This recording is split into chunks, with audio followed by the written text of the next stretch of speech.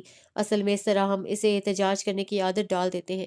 اسے پتہ چل جاتا ہے کہ اپنی بات منوانے کے لیے یا اپنی ضرورت پوری کرنے کے لیے چیخنا، چلانا اور دوسروں کو بے سکون رکھنا جائز ہوتا ہے۔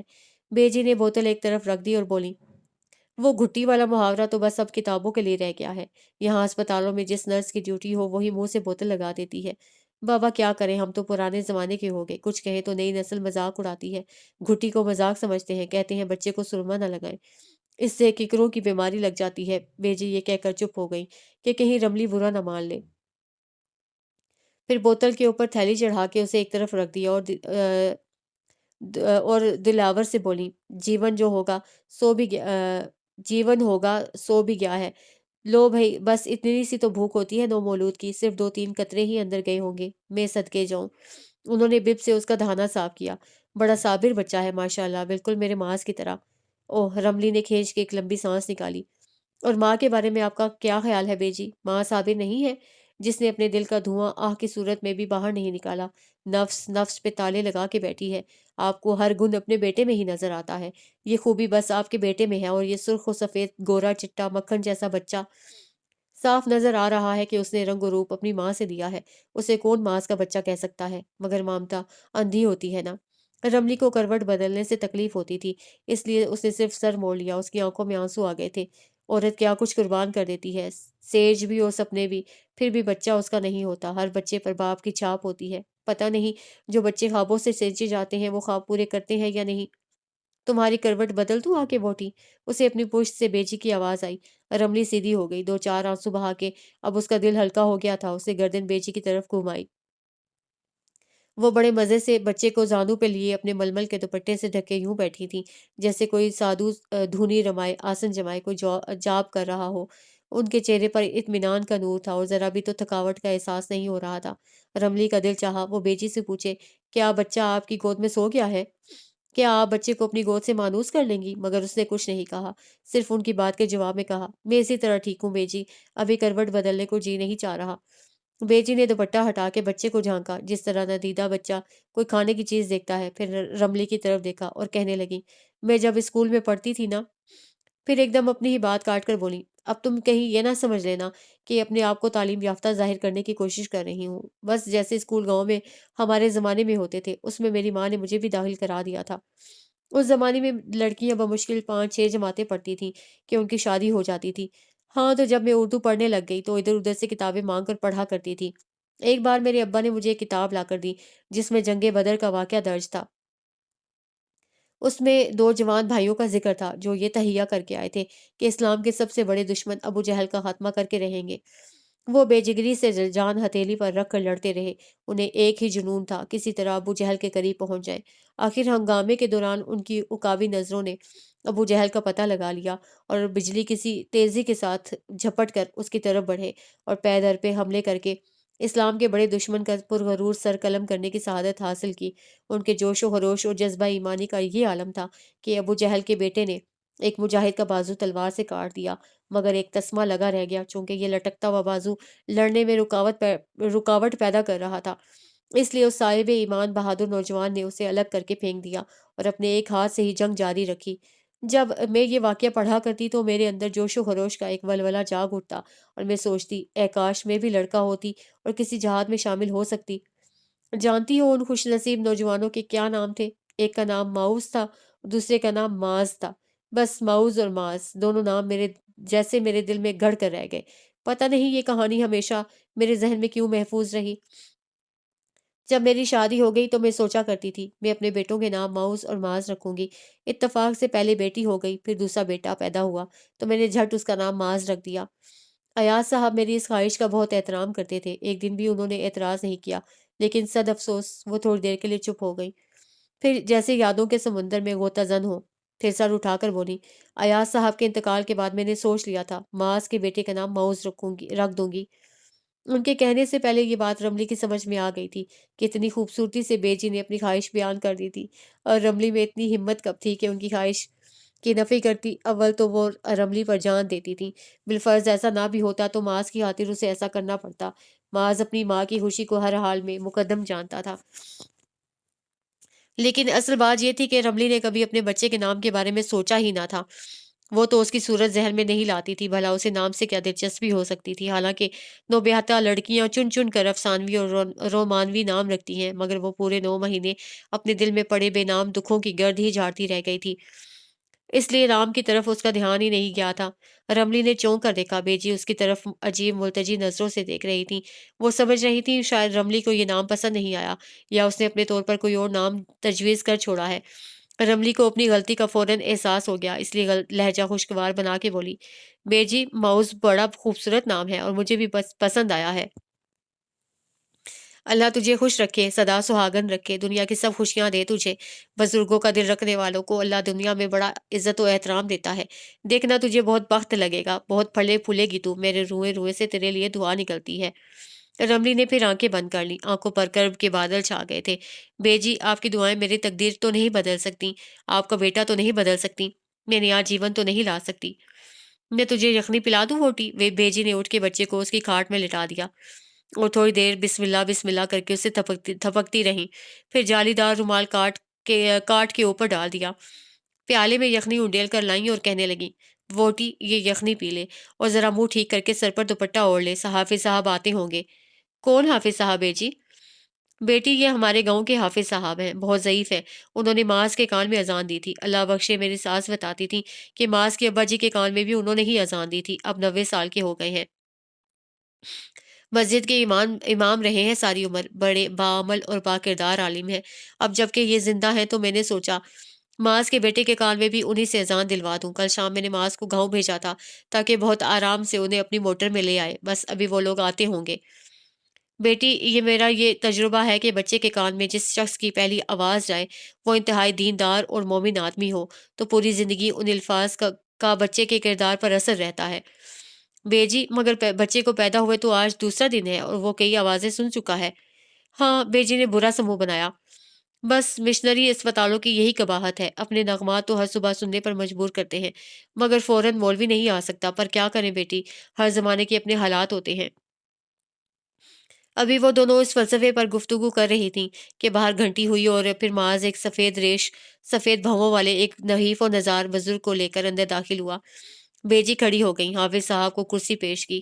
معاذ کے ہاتھوں میں ایک مٹھائی کا ڈبہ تھا جو اس نے بیجی کو یہ کہہ کر پکڑا دیا کہ آپ کے لیے حافظ صاحب لائے ہیں۔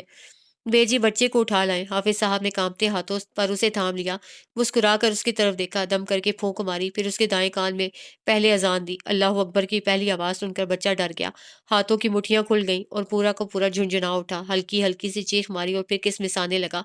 واقعی اللہ اکبر کی آواز انسان کو جھنجھوڑ کر رکھ دیتی ہے، ایک تو نومولود بھی اس کے اثر سے غافل نہیں ہے، رملی نے دل میں سوچا۔ باری باری دونوں کانوں میں اذان دے کر حافظ صاحب نے بچہ بیجی کی گود میں دے دیا۔ حافظ صاحب میری بہو کو بھی دم کر دیں۔ بیجی نے رملی کو ذرا اونچا کر کے بٹھا دیا تھا۔ حافظ صاحب اس کے قریب آئے، سر پر ہاتھ رکھا اور آنکھیں بند کر کے دم کرنے لگے۔ رملی کی آنکھوں میں پھر گرم گرم پانی اکٹھا ہونے لگا، پتہ نہیں دل میں اتنا سوز کہاں سے آ گیا تھا۔ جو بات منہ سے نہیں نکلتی تھی وہ آنکھوں سے نکلنے کو بے قرار رہتی تھی، اور معاذ بڑے غور سے اور بڑے دلار سے رملی کے زرد ہلدی جیسے چہرے اور کانپتے لرزتے نیلے ہونٹوں کو دیکھ رہا تھا۔ دستور کے مطابق ہسپتال سے رملی اپنے ماں کے گھر آ گئی تھی۔ ماؤز 1 مہینے کا ہو گیا تھا اور اس نے اپنے آپ کو اس کے چھوٹے چھوٹے کاموں میں مگن بھی کر لیا تھا۔ اس روز رملی کو ماؤز کے لیے کچھ چیزوں کی خریداری کرنا تھی۔ ماؤز کو نہلا دھلا کر سلا دیا، پھر ہاتھ منہ دھو کر کپڑے بدلے اور لمبے بالوں پر کنگھی کر کے انہیں کھلا چھوڑ دیا، پھر پرس پکڑ کے باہر آ گئی اور امی جان کے کہنے لگی، امی میں ذرا بازار جا رہی ہوں۔ امی نے مڑ کر دیکھا اور بولی، شام کو تیرے ابا آتے تو ان کے ساتھ چلی جاتی۔